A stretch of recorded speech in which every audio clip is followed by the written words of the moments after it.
सदर अस्पताल परिसर में चल रहे स्वास्थ्य आउटसोर्सिंग कर्मियों के धरने को सोमवार को उस समय मजबूती मिली जब जयराम महतो धरना स्थल पर पहुंचे। उन्होंने कर्मचारियों से मुलाकात कर उनकी समस्याएं सुनी और मौके पर ही स्वास्थ्य मंत्री इरफान अंसारी से फोन पर बात कर मांगों को गंभीरता से रखने को कहा।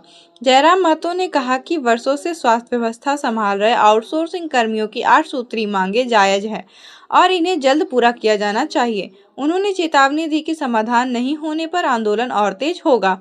धरने पर बैठे कर्मचारियों ने बताया कि समय पर वेतन, ESIPF, सेवा सुरक्षा और बकाया भुगतान उनकी प्रमुख मांगे हैं। हड़ताल के कारण सदर अस्पताल की स्वास्थ्य सेवाएं आंशिक रूप से प्रभावित है। वहीं कर्मचारियों ने मांगे पूरी होने तक आंदोलन जारी रखने की बात कही है।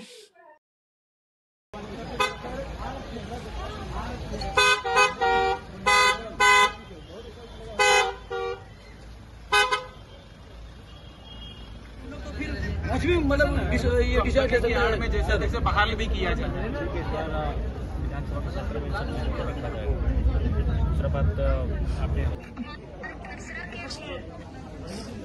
ठीक, हम डिटेल प्रोवाइड करा रहे हैं। अभी हम वही आए थे, आज ग्रीडी में बैठक था, तो इसी बीच हम यहाँ आए धरने पर। वही धरने के लोग के बीच से आपको फोन किए। बोलिए प्रोवाइड कराइए। बोला हमारे संज्ञान में नहीं है चीजें। हाँ, तो हम उनको सारी चीजों को कलेक्ट करके उनको व्हाट्सएप के द्वारा डिटेल को उनको पहले हम सपोर्ट करेंगे और उसके बाद फिर उन पर कार्रवाई की अपेक्षा रखेंगे और कार्रवाई करने के लिए हम उन्हें आग्रह करेंगे। तो क्या लगता है कि होगा मामला इन लोगों के साथ? देखिए, शांत तो होना ही चाहिए। कुछ दिन पहले बोकारो में भी इस प्रकार की परिस्थिति थी। फिर उस धरने के बीच हम गए, वहाँ भी जाकर बैठक किए, वार्ता हुई और वहाँ भी मंत्री जी से बात हुई। उनको हस्तक्षेप करने के लिए मैंने कहा और 3-4 दिनों में उनका पेमेंट का भुगतान किया गया। सर, बोकारो जब आप गए थे तब पेमेंट बढ़ने की बात हुई थी, यहाँ भी पेमेंट बढ़ाने की ये लोग मांग कर रहे हैं, तो क्या लगता है पेमेंट बढ़ के मिलेगा? बिल्कुल, देखिए, अगर इनकी मांगे जायज है तो निसंदेह उस पर उस दिशा में कार्य करने की आवश्यकता है और हमारा जितना भी सहयोग करना होगा, प्रयास करना होगा, उसके लिए हम पीछे नहीं हटेंगे। सर, जिले में दूसरी बार है विरोध। इससे पहले भी एक बार SDM से मुलाकात भी हुई थी। उस समय भी पहला कुशलाकालीन कर्मियों को काम पर लगाया गया था। इस बार फिर ऐसा ही क्या कुछ मामला आएगा क्या? देखिए, हर बार हर एक जगह यही चीजें देख रहे हैं, खासकर जो आउटसोर्सिंग एजेंसियों के माध्यम से संचालित कर्मी है। 3-4 महीने का वेतन भुगतान होता है, वो धरने पर बैठते हैं, फिर 1 सप्ताह के अंदर वेतन मिलता है, फिर अगला ड्यूज होता है, फिर वो धरने पर बैठते हैं। तो ये परंपरा, ये व्यवस्था अब खत्म होनी चाहिए। या तो आउटसोर्सिंग एजेंसी को काम करना है तो वो ठीक से काम करे है, नहीं तो सरकार को इस पर पुनर्विचार करे। सर, बगोदर विधायक का एक वीडियो आउटसोर्सिंग वाला मामला वायरल हो रहा था, क्या कहेंगे इस पर?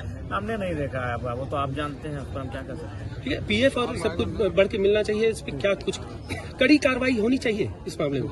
देखिए, सिंपल सा बात है, जब भी कोई वर्कर कार्य करते हैं, अपनी सेवाएं देते हैं और उन सेवाओं के क्रम में चाहे या आपकी जो भी सुविधाएं होती हैं, वो सुविधाएं उनको मिलनी चाहिए, वो उनका जेन्युइन हक बनता है। इस पर किसी प्रकार की कटौती नहीं होनी चाहिए, ना ही कोई कोताही बरतनी चाहिए। इनके 8 मांगों को अगर पूरा नहीं किया गया तो जेल कैंप की आगे की रणनीति क्या होगी? देखिए, केवल जेल कैंप का विषय नहीं है, तो सभी का विषय। स्वास्थ्य कोई किसी राजनीतिक दल का विषय नहीं है, ये तो हम लोगों ने इनको समर्थन किया है। ये एक ऐसा विषय है जिससे हर एक व्यक्ति प्रभावित होता है, तो इस विषय पर सभी को सोचना चाहिए और इनका सपोर्ट करना चाहिए। सर, एक दूसरा इससे हट के मामला रोको। Chota Nagpur Vasu international school, Gandhi Chowk, Khukra, Giridih, an English medium co-educational CBSE pattern, run and managed by Chota Nagpur Development Society Ranchi, a unit of Chota Nagpur Public School Ranchi। नामांकन के लिए दिए गए नंबरों पर आज ही संपर्क करें। लड़का एवं लड़कियों के लिए छात्रावास की सुविधाएं उपलब्ध है। बेहतर शिक्षा के साथ साथ खेल कूद एवं अन्य कौशल प्रशिक्षण तथा बच्चों का समग्र विकास। देर न करें, नामांकन के लिए आज ही संपर्क करें। हेड ऑफिस, छोटा Nagpur public school, Ranchi, PhD बूटी रोड, रांची। कॉन्टैक्ट नंबर 9835936571 और 7796896896। देर न करें, आज ही संपर्क करें और अपने बच्चे के भविष्य को उज्जवल बनाएं।